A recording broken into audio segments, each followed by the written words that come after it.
Hey there, it's Daniel Mitson-Short from Shorthand Content, and today I have a question for you.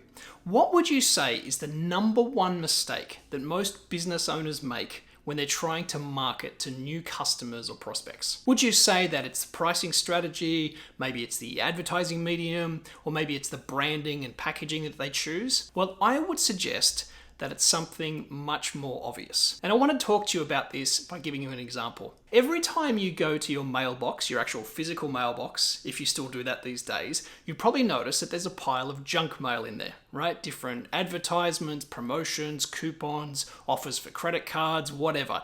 There seems to be every time just this pile of new advertisements that are kind of thrust on you and given to you with the expectation that you will buy. Now, of course, most of us, what do? We take the advertisements, that bunch of paper, and we shove it straight in the recycling bin. Hopefully you recycle. And what happens is that advertising is completely ignored, the advertising dollars are wasted, and we are kind of annoyed that the companies are doing that. We feel like it's kind of useless and pointless in this day and age. Now, why doesn't it work most of the time? Why don't you pull out those pieces of junk mail and read them, cover to cover? Why don't you look at them and say, wow, this is such a great offer. This is so interesting. I could totally use this product. Because you aren't in the market for what they're offering. You're not interested in the products and services that are being shoved in your mailbox, and that's why you don't pay attention. You just basically chuck those advertisements away, and you have kind of a bad brand relationship with the people who keep doing it. Now, what I have come to understand after many years of studying marketing and advertising is one simple maxim, and that is that the message must match the market.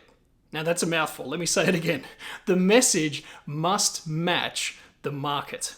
If you take the time to understand your market, your particular niche that you want to attract and that you want to be in business with long term, and you start to understand what it is that they value and the things that they want to do with your product and service or they want to achieve and the lifestyle that they live, then you are much more likely to create marketing and advertising and copy and content that is going to match and appeal to their psyche, to their culture, to their interests. Let me explain with a couple of examples. The first one I want to give you an example is the UFC fighter Conor McGregor. Now, love him or hate him, you probably know his name because he has risen far and above most other UFC fighters because of his notorious behavior and also his fighting skill. One of the things that is genius about the way Conor McGregor has evolved himself as a businessman is that he has begun to market to people who actually follow him and are part of his community. If you look at the brands that he has promoted, that he has started since becoming famous, he has focused on whiskey and he's focused on men's clothing. Now, if you think about it, most of the people watching his fights, his UFC events, what are they wanting to do? Have a drink. And they're in a bar, and lo and behold, there's Conor McGregor's brand of whiskey, Proper 12. Most of the time, he's appealing to men, let's say 85% of the time. And what do men like to do? They like to look good, right? Same as women, we all want to look good. Well, Conor McGregor has a brand of suits called August McGregor. And the reason that these two product promotions work so well is because the message matches the market. It's an easy sell for someone to buy a drink of whiskey while they're watching a UFC fight. It's a much easier stretch for a man to want to get a nice suit to look like Conor McGregor does, all slick and stylish. Once they've seen him doing it, it's a perfect match for the market. The other example I want to give you is Kylie Jenner. Now, you probably know her from Keeping Up with the Kardashians, right? She's got a great lineage and family history there, but she's actually a very brilliant marketer. And that's because she realized that all the people who were following her on social media, the majority of them were young girls who had aspirations to be beautiful, to be glamorous, to be famous, and have the same kind of lifestyle that she had. Obviously, they're not going to achieve the same level as her. Her, situation is a very unique one, but she was able to capitalize on her brand trust and her image by starting Kylie Cosmetics. And that brand today is worth close to $1 billion because of deals with Ulta and different companies like that, but purely because her brand and her brand trust that she had built with her social media audience, she was able to translate that into a product and a service that worked for her particular audience. Imagine if Kylie Jenner tried to promote whiskey, right? It wouldn't work. Imagine if Conor McGregor tried to promote cosmetics. It probably wouldn't work either. Be an interesting story, but it wouldn't be a match for their market. So you get my message here.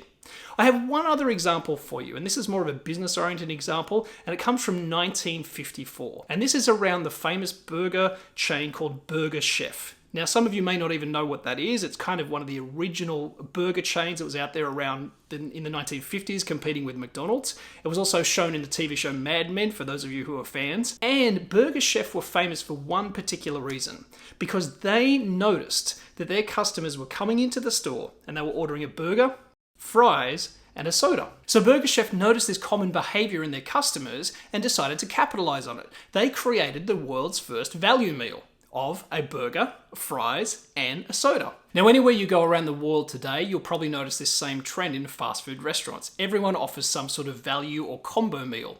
And Burger Chef were one of the very first to notice this, in fact, the first, and they capitalized on it by offering something that the customers really wanted. So my question to you to finish this video today is to think about what are the things, the behaviors, the beliefs, the culture that surround your ideal customers. Think about the situation Conor McGregor was in, the people who were interested in what he was doing, or Kylie Jenner, or think about maybe in your brand, maybe there's behaviors like in the Burger Chef situation where people are continually asking for or doing some sort of behavior that you can capitalize on. Because I guarantee if you think about this with a little bit more depth, you will find commonalities, you'll find certain ideas or habits or behaviors, things that your customers all do that you can use to market back to them. It might be the certain language that you use, it might be a certain style of image, but there is a way for your messaging to match your market. So I hope this idea helps you with your marketing. Remember, no matter what you do, try to make your message match the market,